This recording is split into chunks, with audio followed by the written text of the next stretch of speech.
When we started working in Kituo, especially in Jaffa's time, I think that realization that there's a need to go beyond the conventional legal practice to seeking or working closely with communities to seek solutions led to the formation of the Paralegal program within Kituo.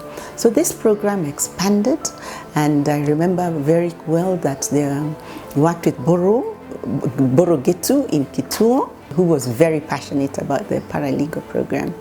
And eventually he moved out and started the Legal Resources Foundation that grew again the Paralegal program even further. Young lawyers like Alfred and Borogetu at that time, they were young at that time, probably not so young today, played a critical role in the development of the Paralegal movement in Kenya, and they had their roots in the Kituo Sheria. As lawyers, as we did this work, we realized that the law has so many limitations, and especially in a government that is very anti-people and that just relying on the law alone is not sufficient.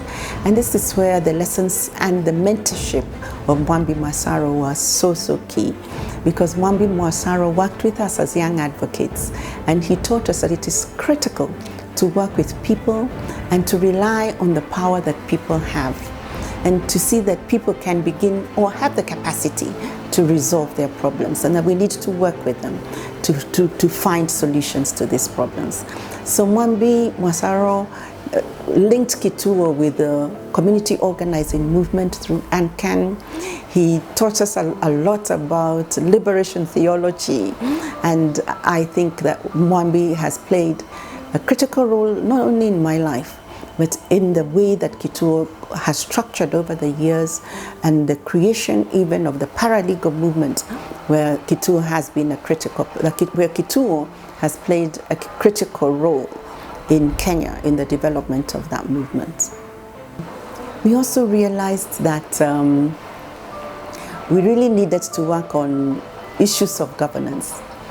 And we realized that we had to go beyond the legal practice of law and work with community organizers, bring community organizers and paralegals together to begin to ensure that the poor people within informal settlements were not oppressed, because at that time there was a lot of oppression, especially by the local administration, the chiefs. You could not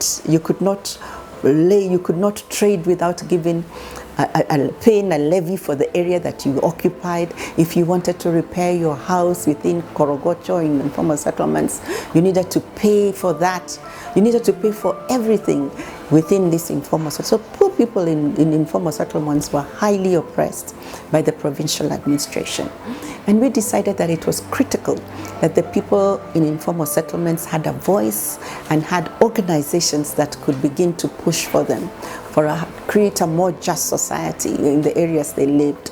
And so during those years, we pushed for elections to happen for village, instead of having the village elders that are just arbitrarily appointed by chiefs. We pushed for the appointment of community organs that could begin to manage and govern the areas they lived.